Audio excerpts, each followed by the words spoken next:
The salvage ship Horizon's Edge moved slowly through the field of broken metal and debris. Captain Linda Graves stood at her station, her experienced eyes watching the screens as her crew searched for anything valuable. They had been looking for salvage for 3 days now, finding nothing worth taking. But today felt different. "Captain, I'm getting strange readings from that wreck over there," Pete Carson said from his seat. The young man pointed at a damaged ship floating nearby. "It looks like a Korvathi merchant vessel. Been here for months, I think. But there's something odd. Life signs, maybe." Very weak, Linda looked at Danny Cruz, her chief mechanic. The strong man wiped grease from his hands and shrugged. "Could be survivors. Could be a trap. Pirates like to use these wrecks to catch people like us." "We check it anyway," Linda decided. "Get the boarding team ready. Danny, bring your tools. If there are people alive in there, they'll need help fast." 20 minutes later, Linda and Danny walked through the broken hull of the dead ship. 2 security officers came with them. Their magnetic boots stuck to the metal floor as they moved through dark hallways. Emergency lights blinked weakly, making shadows dance on walls marked with old blood and weapon burns. The air was thin and cold. Everything smelled like death. They cleared each room slowly, checking for danger. Most rooms were empty or filled with frozen bodies of the alien crew. But as they went down toward the cargo area, Danny's small scanner started beeping faster. "Definitely life signs," he said. 3 of them, small, in the lower cargo hold. The cargo bay was a mess. Boxes had been torn open and emptied. Good things were gone, leaving only broken junk scattered everywhere. But what they found in the corner made Linda's blood go cold. 3 cat-like aliens huddled together inside a cage made from metal bars and netting. 2 adults and 1 small child, all covered in dirt. Heavy chains held their hands and feet, connected to a metal post welded to the floor. The chains were far too big and heavy for creatures their size. The adult male, his golden fur now dull and dirty, lifted his head as the humans came closer. His large eyes showed both hope and fear. He moved in front of the female and child, trying to protect them even though he was too weak to fight. "Sweet mercy," Linda whispered. "Danny, get those chains off them, now!" Danny was already moving. His skilled hands worked on the locks and chains. As he worked, he spoke softly. "Easy there, friends. We're not here to hurt you. We're going to help you get out of here." The male alien's voice was rough when he spoke. His translator device turned his words into human language. "You are not slavers? Not pirates?" "No," Linda said, kneeling down to look him in the eyes. "We're salvagers. We work for ourselves. We found your ship and came to see what was here." The female alien, her silver fur barely visible under the dirt, held the child tighter. The little one stared at the humans with scared eyes but made no sound. "How long have you been here?" Danny asked as he broke the last chain. The metal fell away with a loud clang. He saw the raw infected wounds underneath. 17 cycles, the male said, his voice breaking. Maybe 18. Hard to count in the darkness. He moved his freed hands slowly, wincing at the pain. "The pirates came. They killed everyone. Took everything worth taking. We were being moved for work. The pirates said we were worthless. Not even worth a bullet. So they chained us here and left us to die." Linda felt anger rising in her chest. Slavery was against the law across most of known space, but it still happened in dark corners where no one was watching. The fact that these pirates had left a family to die slowly instead of just killing them showed a cruelty that went beyond normal evil. "What are your names?" she asked gently. The male stood a bit straighter, showing pride even in his tired state. "I am Varys. This is my mate, Nella. Our daughter is Mira. We are Feline people. From the colony world Serratus Prime. Well, Varys, Nella, Mira, I'm Captain Linda Graves. This is Danny Cruz, our mechanic. We're going to take you to our ship and get you medical help. After that, we'll figure out how to get you home." Nella spoke for the first time, her voice barely more than a whisper. "Home is gone. The colony was destroyed by raiders 3 seasons ago. We were running away when we were captured. There is nowhere to go back to." The silence that followed was heavy with sadness. Danny finished checking their wounds, his face grim. "Captain, these wounds are infected badly. They need real medical care soon or we're going to lose them. Then let's move. Pete, get the medical bay ready. Tell Carla we're bringing 3 survivors who need help right now." As they helped the cat family stand up, little Mira finally spoke. Her small voice cut through the tension. "Are you angels? Mama said angels would come if we were good and stayed quiet." Danny knelt beside the child, his tough face softening as he looked into those innocent eyes. No, little one. We're just people who happen to be here at the right time, but we're going to take care of you, I promise. The trip back to the horizon's edge was slow and careful. Varys could barely walk. His legs were weak from no food and weeks of not moving. Danny ended up carrying Mira while Linda helped Nella.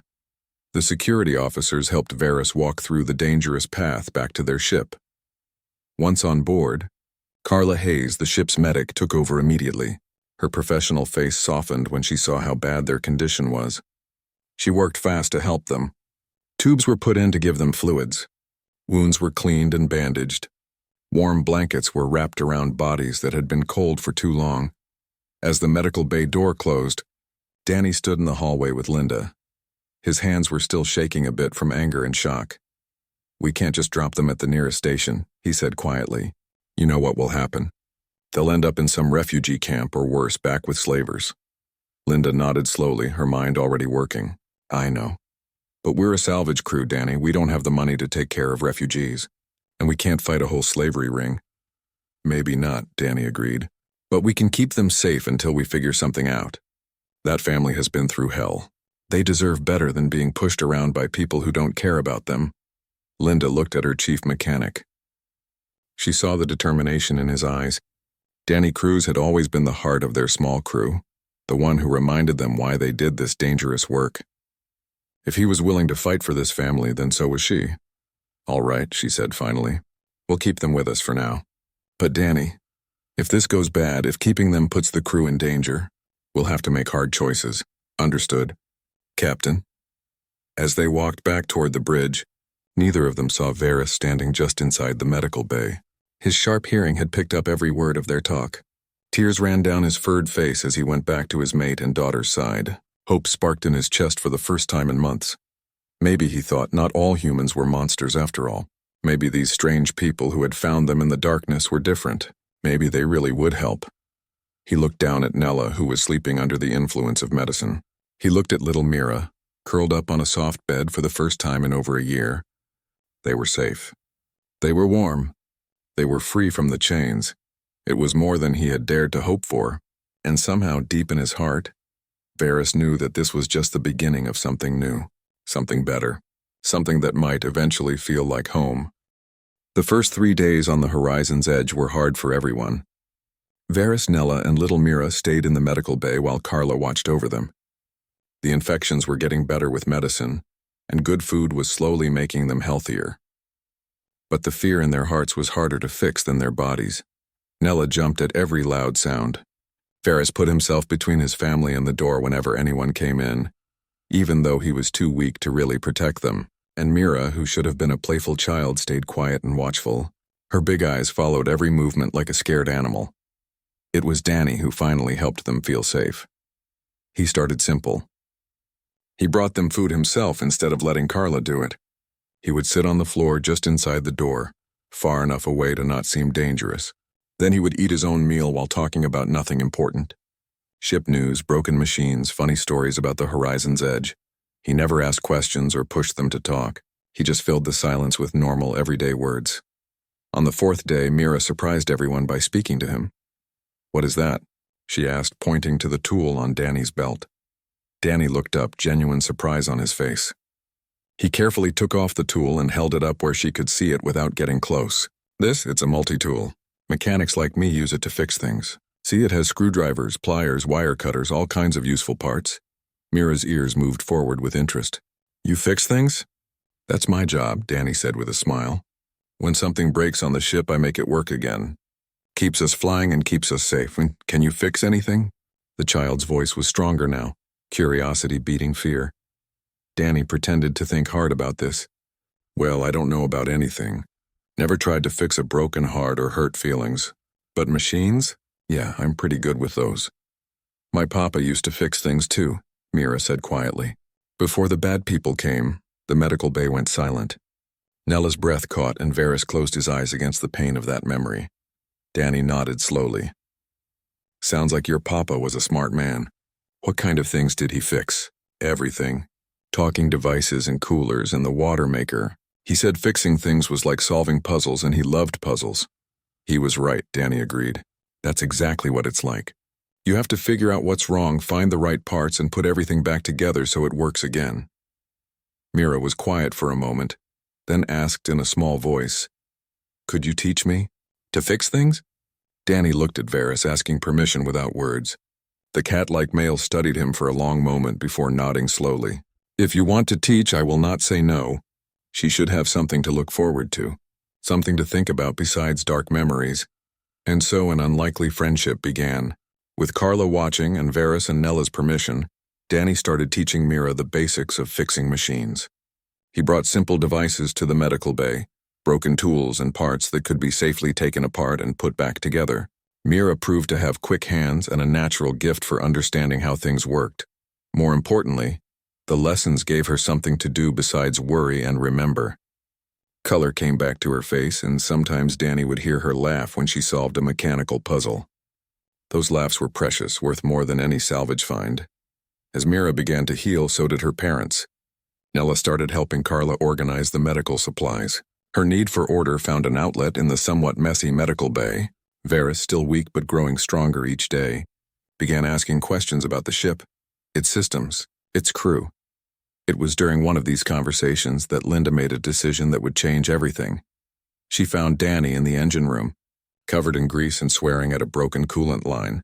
Mira sat nearby, watching closely and handing him tools when he asked, "Danny, got a minute?" He looked up, wiping his hands on an already dirty cloth. "Sure, Captain." "Mira, can you hold this part in place while I talk to the captain?" The child nodded seriously, her small hands gripping the piece carefully. Danny ruffled the fur between her ears, making her giggle, before following Linda into the hallway. "We need to make a decision about our guests," Linda said directly. "We're 3 days out from Kepler Station. That's the nearest hub with proper refugee services and galactic law enforcement." Danny's jaw tightened. "And you want to drop them there?" "I want to do what's best for them," Linda corrected. "Kepler has things we don't. Medical care, counseling, job help. They can start rebuilding their lives there. They can get processed there," Danny shot back. "Put through the system, given a number, maybe end up in some overcrowded refugee camp while people decide what to do with them. You've seen those places, Linda. They're holding pens, not homes." Linda sighed, running a hand through her short gray hair. "What's the alternative, Danny?" "We're a salvage crew. We live ship to ship, job to job. We can't give them the kind of stability they need." "Maybe not," Danny admitted, "but we can give them safety. We can give them a place where nobody chains them up and leaves them to die." Mira is finally starting to act like a kid again. Varys and Nella are healing.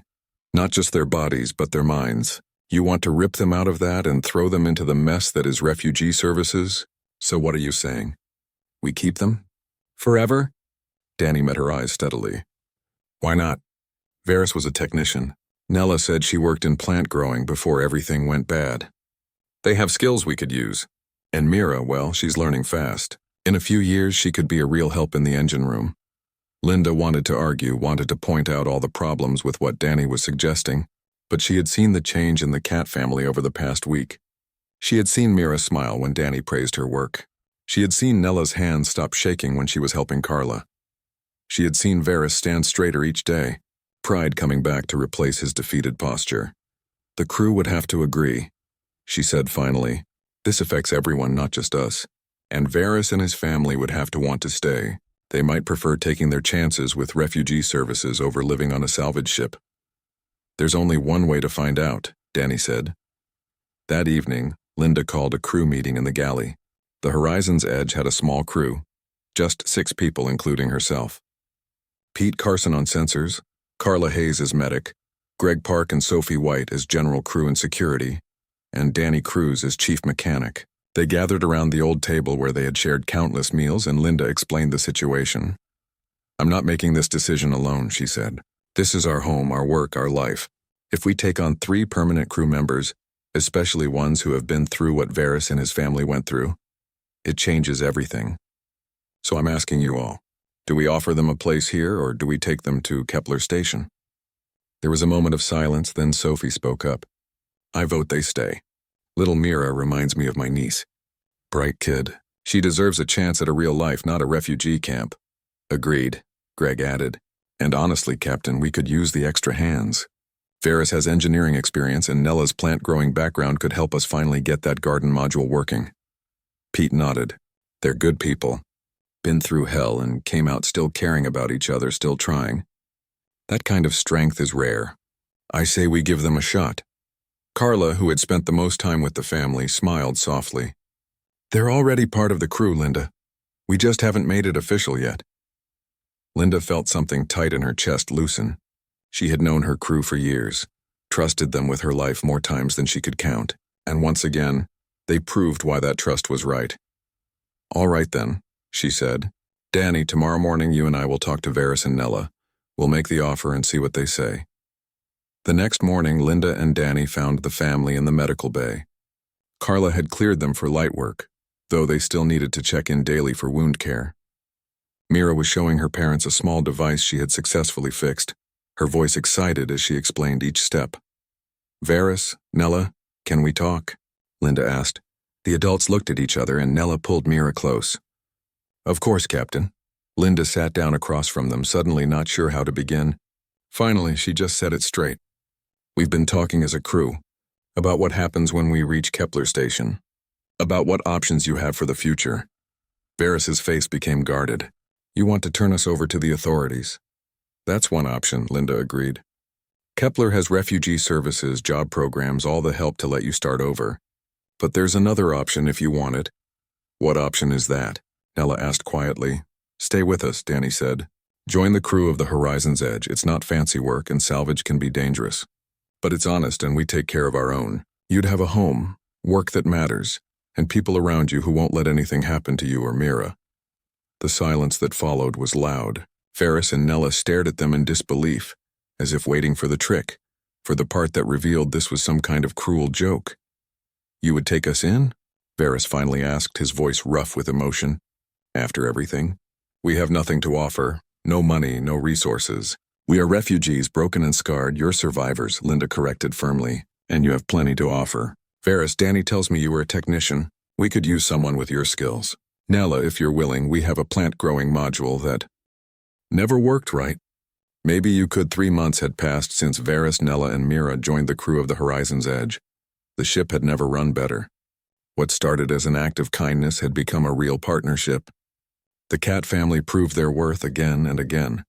Varys worked next to Danny in the engine room. His smaller hands and natural flexibility let him reach parts that had been almost impossible for human-sized crew members to get to.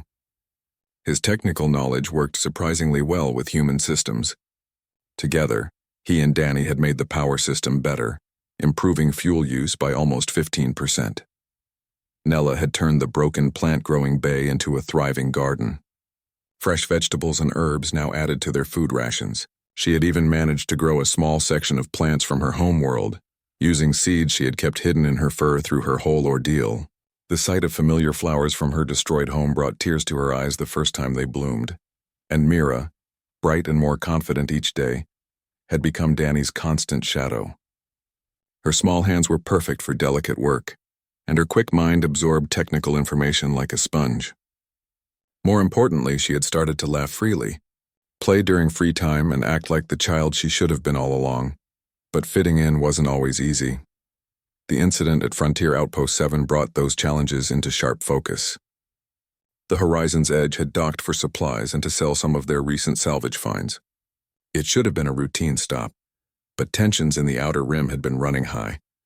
Pirate attacks were increasing, and with them came more slave trading. Linda had decided the whole crew could use shore leave, so they had gone down to the station together.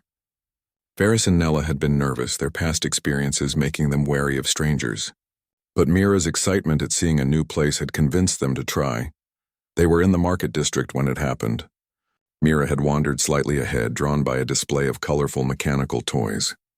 Varys and Nella followed close behind, with Danny and Sophie walking beside them. But they didn't notice the 3 rough-looking humans watching from a side corridor until it was too late. Well, look at this, one of the men said, stepping into their path. He was tall and scarred, with the kind of cold eyes that had seen too much cruelty and learned to enjoy it. Some kiddies off their leash. Varys immediately moved in front of his family, his body language showing fear and submission despite the terror in his eyes. Danny recognized the response. He had seen it before in slaves who had learned that fighting back only made things worse. There a problem here? Danny asked, moving to stand beside Varys. His tone was carefully neutral, but his body was ready for trouble. The scarred man looked Danny up and down dismissively. No problem, friend. Just noticing you got some wandering property. There's a reward out for cat people, you know. Seems a breeding pair and a kit went missing from a salvage operation a few months back. Owner's real eager to get them back. These people aren't property, Sophie said flatly, her hand moving toward the stunner on her belt. They're crew members of the Horizon's Edge, registered and legal. The man's smile was ugly. Is that right? Funny, because I'm looking at a species that's been classified as restricted labor in this sector. Unless you got papers proving they were freed through proper legal channels, they're contraband, and contraband can be seized. Nella pulled Mira close, the child's face buried in her mother's side. Varys was shaking now, memories of chains and darkness clearly overwhelming him. Danny watched the male retreat into traumatized helplessness and felt his anger turn cold and sharp. Here's how this is going to work, Danny said quietly. You're going to back off and walk away. We're going to continue our business, and nobody needs to get hurt or arrested. Arrested? The scarred man laughed. Boy, you don't know where you are. Station security don't care about slaves. Half of them profit from the trade themselves. Maybe, Danny agreed, but they care about station safety. And I'm guessing they care a lot about people who threaten to start fights in busy marketplaces. So you got two choices. Walk away now, or explain to security why you thought harassing legal crew members was worth shutting down the market district. For a tense moment, it could have gone either way. Then a new voice cut through the standoff. Is there a problem here, Cruz? Danny relaxed slightly as Captain Linda Graves appeared with Greg and Pete beside her. The three of them looked casual, but Danny knew his captain well enough to see the dangerous edge in her posture. The scarred man looked at the situation again. 6 humans, all clearly together, all wearing the signs of people who knew how to handle themselves. His odds had just gotten much worse. No problem, he said finally, stepping back. Just a misunderstanding. You folks have a nice day. He and his friends melted back into the crowd, but not before the scarred man shot Varys a look that promised this wasn't over. The crew of the Horizon's Edge closed ranks around the cat family, creating a protective barrier as they made their way back to the ship. Nobody spoke until they were safely aboard and the airlock had sealed behind them. Then Varys collapsed. He didn't fall or lose consciousness, but his legs gave out and he sank to the deck, his whole body shaking uncontrollably. Nella knelt beside him, holding Mira with one arm while trying to comfort her mate with the other. But she was shaking too. Danny dropped down in front of Varys, his voice gentle despite the adrenaline still rushing through his system. Hey buddy, you're safe. We're on the ship. Nobody's getting through that door. I froze, Varys managed through chattering teeth. I saw them and I just froze. I could not protect my family. I could not even speak. You were scared, Linda said, kneeling on his other side. That's not weakness, Varys, that's trauma. You've been through hell and your body remembers that. There's no shame in it. But I put them in danger, Varys insisted, his eyes wild. If you had not been there, they would have taken us. Taken Nella, taken Mira, and I did nothing. Nella spoke then, her voice thick with tears. You did not freeze when the pirates came to our colony.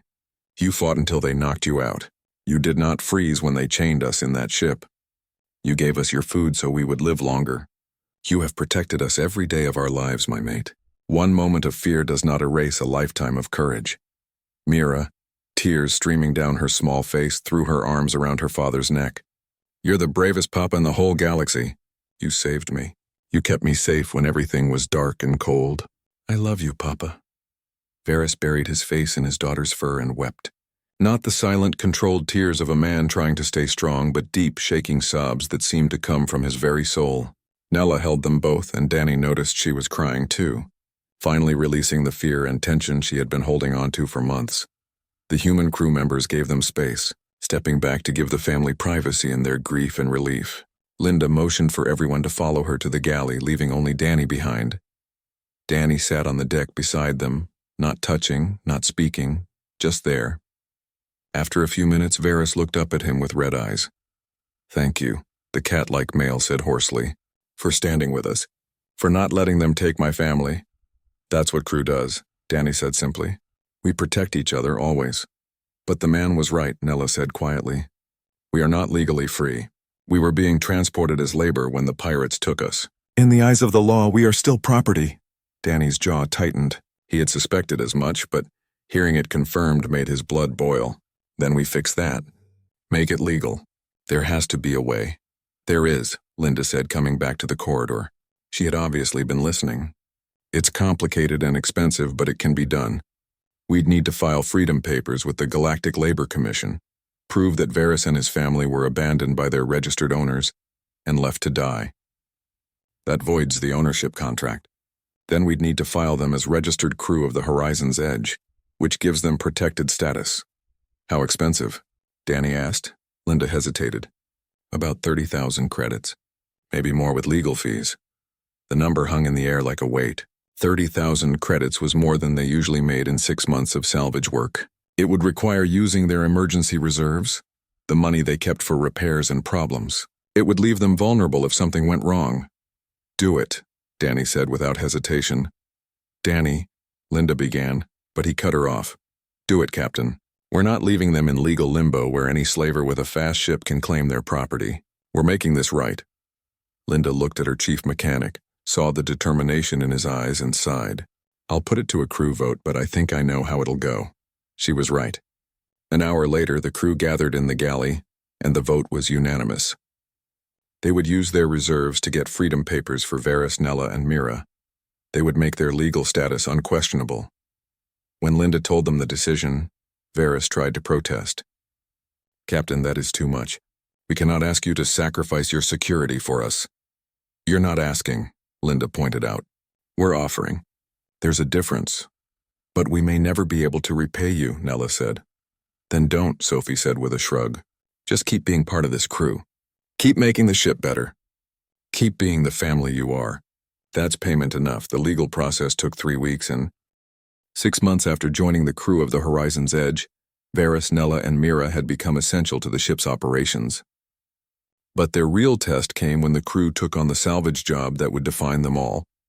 The derelict was a deep space processor, a massive automated factory ship that harvested asteroids and turned them into refined metals. It had been drifting in the belt for almost a year after a system failure killed its small crew. The salvage rights had gone through 3 different companies, all of whom had decided that recovering the ship was too dangerous and expensive to be worth it. Linda saw opportunity where others saw risk. The processor's core fabrication units alone were worth 500,000 credits if they could be recovered intact. The refined metals in its storage holds would add another 100,000. It was the kind of score that could set them up for a year or more. But there was a reason everyone else had passed on it. The processor was still partially active, its automated systems running on emergency power and making the interior a maze of deadly hazards. Unpredictable power surges, broken airlocks, and damaged supports made every corridor a potential death trap. The crew gathered in the galley to discuss the job. Linda pulled up the ship plans on the wall display, highlighting the areas they would need to access. Main fabrication core is here, deep in the ship's center. That's our primary target. Secondary objectives are the storage holds and the ship's computer core. If we can recover the data logs, we might be able to sell them to the insurance company for a bonus. What's the threat level? Greg asked, studying the layout. High, Linda admitted. Power grid is unstable. Gravity is fluctuating. Life support is non-existent in most sections. We'll be working in suits and we'll need to move fast.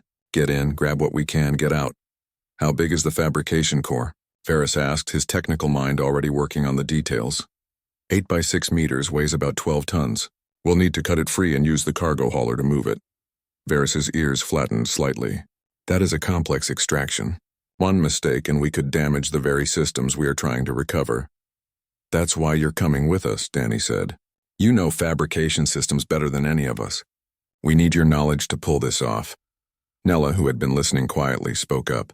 Is this the first time Varys will be on a salvage operation? Linda nodded. He's done repair work on derelicts while we were attached, but never a full salvage run. But given how complex this job is, we need everyone with technical knowledge involved. Then I want to come too, Nella said firmly. I may not know machinery like my mate, but I have steady hands and I can follow instructions. And if something goes wrong, you will need all the help you can get. Absolutely not, Varys said immediately. It is too dangerous. You will stay here with Mira where you are safe. Nella's eyes flashed with a rare show of temper. I am not a child to be ordered about, my mate. I have been hiding behind you and these good people for months now. It is time I contributed something more than gardening and cooking. You contribute plenty, Linda said gently.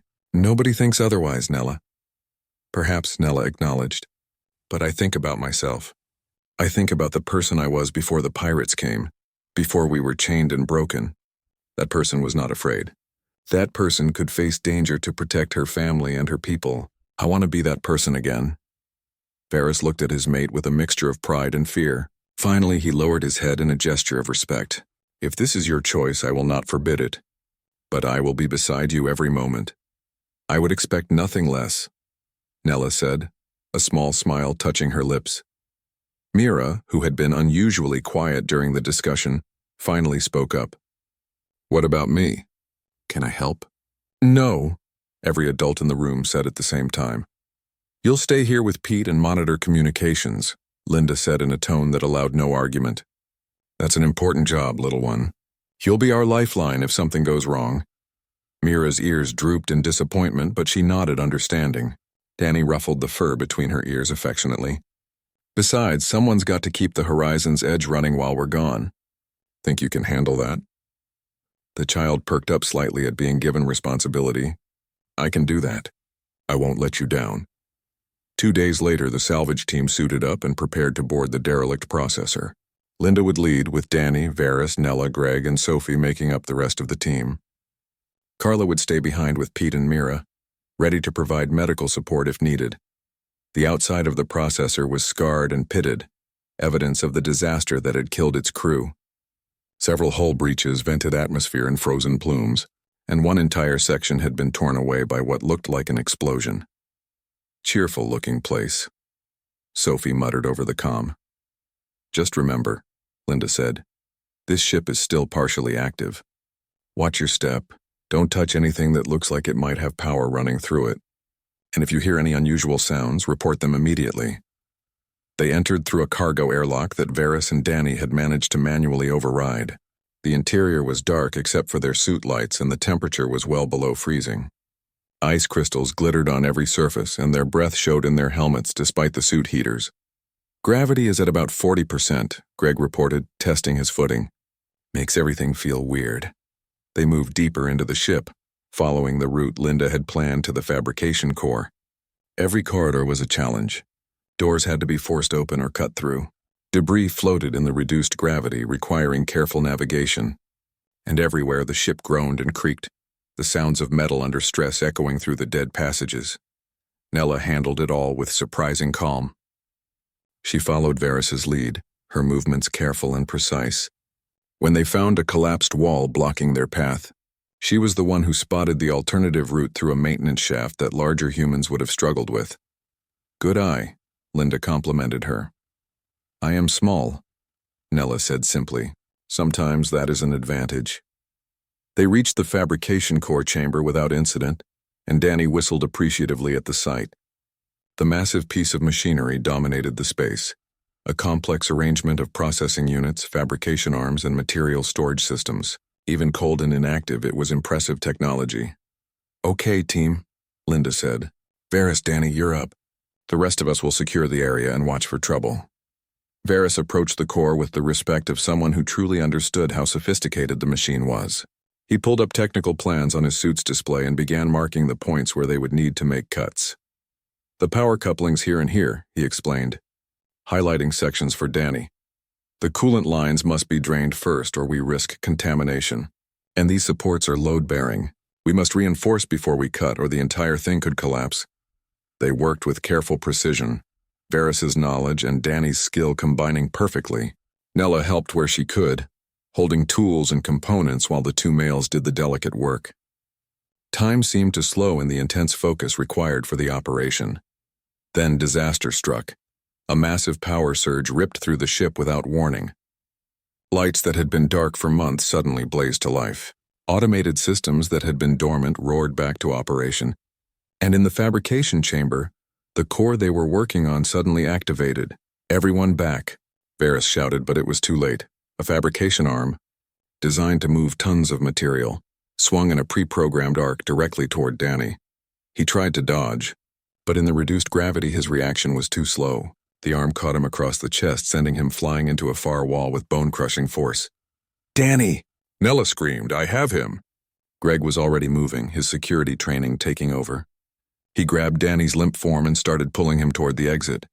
"Core is going into full operational mode," Varys reported, his voice tight with fear. "Power is building in the fabrication systems. If it reaches full capacity, everything in this chamber will be burned when the processing lasers activate." "How long?" Linda demanded. 3 minutes, maybe less. "We have to abandon the core," Sophie said. "No." Varys was studying his display frantically. "If I can reach the main control panel and trigger an emergency shutdown, I can stop the sequence." "Where's the panel?" Linda asked. Varys pointed to a platform on the far side of the chamber, beyond the now active fabrication arms that were moving in increasingly complex patterns. "There, but the path is blocked by automated systems. A human cannot get through." "But a cat person could," Nella said quietly. Varys turned to his mate in horror. "No, absolutely not. I will go. You are needed here to guide me," Nella said, her voice steady despite the fear in her eyes. "Tell me what to do and I will do it." "Nella, please," Varys begged. She reached out and touched her palm to his faceplate, a gesture of love and trust. "I am not the frightened creature who cowered in chains anymore, my heart. Let me prove it. Let me save us all." There was no time to argue. Linda made the decision. "Nella goes. Varys, talk her through it. Everyone else, we're getting Danny back to the ship. Move." Nella took a deep breath and launched herself into the maze of moving machinery. Her smaller size and natural agility served her well as she dodged between fabrication arms and ducked under moving assemblies. Varys's voice was constant in her ear, guiding. A year had passed since that fateful day when the crew of the Horizon's Edge discovered 3 chained prisoners in a derelict ship. In that time, everything had changed, and yet everything had also become exactly what it should have been. The ship drifted in high orbit around New Serana, a busy trade hub that had become the crew's unofficial homeport. Below, the planet's light sparkled like scattered jewels against the darkness. But inside the ship, the real sparkle came from the laughter echoing through the corridors. Mira raced through the engineering section, her now shining golden fur gleaming under the maintenance lights. She had grown significantly in the past year, no longer the frightened child who had cowered in chains, but a confident young apprentice mechanic. Behind her, Danny gave chase, his pretend complaints about stolen tools bringing giggles from the youngster. "Mira, if you took my micro-welder again, I swear I'm going to put a tracker on it," Danny called out, trying to sound stern and failing. "You will have to catch me first," Mira shouted back, her tail flicking playfully as she darted around a corner. Varys looked up from the diagnostic panel he was working on and shook his head in amusement. "Your apprentice is becoming too clever for her own good, Danny." "Your daughter, you mean?" Danny corrected with a grin. "She gets the mischief from you, I'm sure." In the galley, Nella presided over the evening meal preparation with the easy confidence of someone who had found her place. The plant-growing bay had become her domain, and fresh food was now a regular feature of their meals rather than a rare luxury.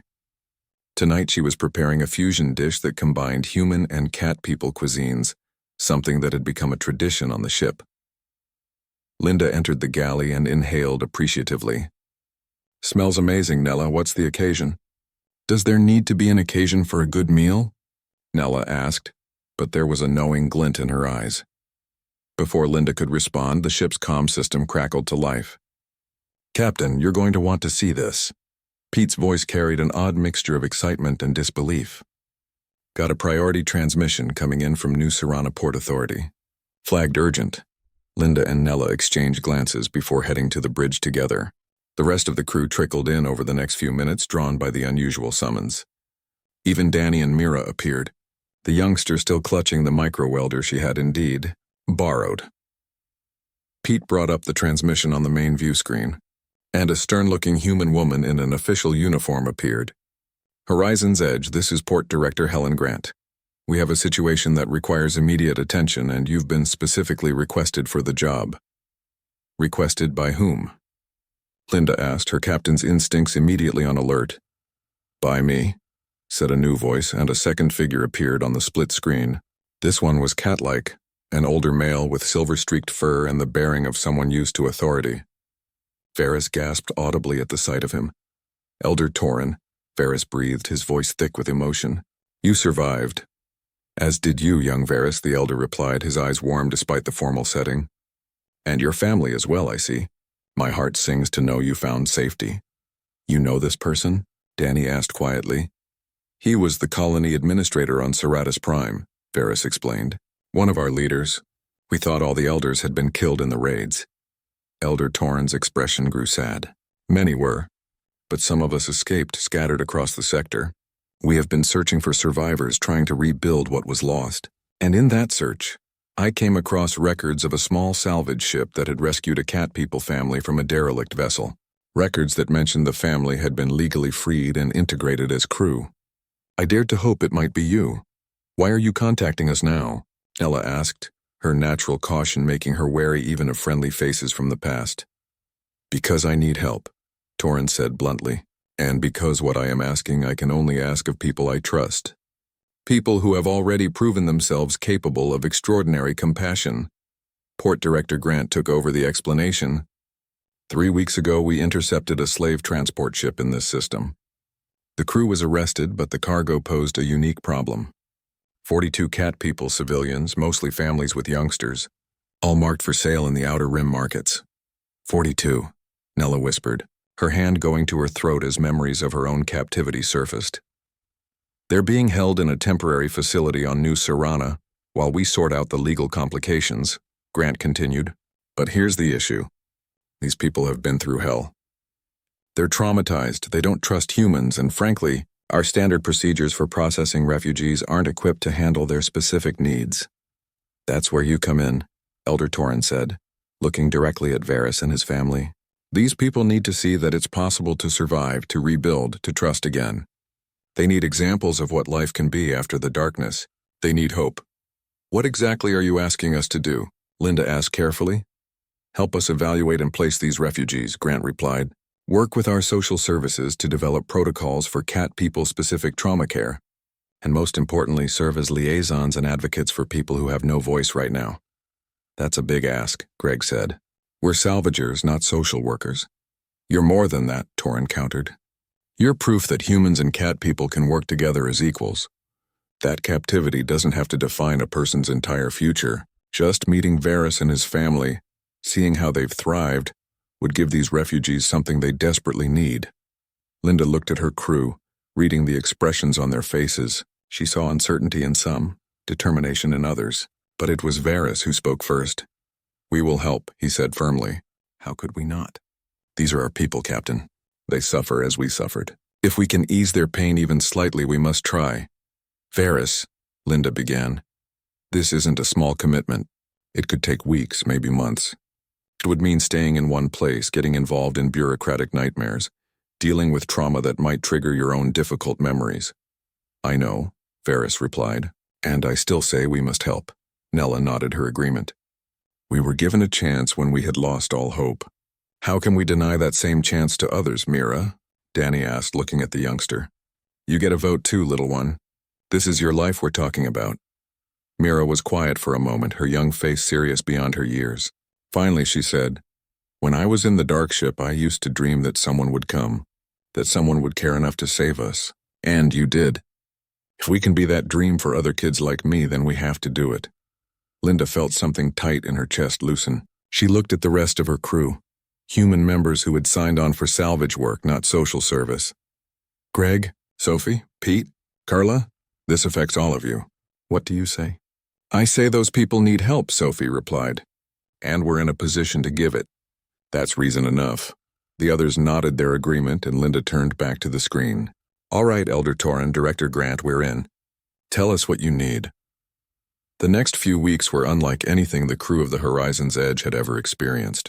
They docked at New Serana and became deeply involved in the refugee operation. The facility where the cat people were being held was clean and secure, but it was still essentially a holding pen. Fear filled the air like a physical presence. The first time Varys and his family entered the facility, the reaction was immediate and overwhelming. Refugees who had been silent and withdrawn suddenly came alive with questions. How had they escaped? Where had they been? Were the humans truly safe? Nella found herself surrounded by frightened mothers clutching youngsters, all seeking reassurance that their children could survive this nightmare. Varys was mobbed by males desperate to know how to protect their families in this strange new world. And Mira, young as she was, became a beacon of hope to the children, proof that it was possible to heal and play and laugh again. Danny and the rest of the human crew played their own crucial role. They were living proof that not all humans were slavers or pirates. Their easy friendship with Varys's family, the obvious respect and affection between them, did more to break down barriers than any official promises could have. But it wasn't easy work. The trauma ran deep. Some refugees couldn't bear to be in the same room as humans, their fear too raw and immediate. Others were so broken by their experiences that they had retreated into themselves, barely responding to anything. There was one family in particular that haunted Danny, a mother named Kira and her 2 young sons. The father had been killed trying to protect them during the initial capture. Kira had been beaten so badly that she had lost hearing in one ear. The boys, barely old enough to form memories, had known nothing but captivity and fear. Danny found Kira sitting alone in a corner of the common area one day, her sons pressed close to her sides. She watched him approach with the wary eyes of a prey animal, ready to flee at the slightest threat. "Mind if I sit?" Danny asked, keeping his distance and his voice soft. Kira didn't respond, but she didn't refuse either, so Danny carefully lowered himself to the floor several feet away. He didn't try to talk or make eye contact. He just sat there, present but not threatening. This became his routine. Every day he would come and sit, no,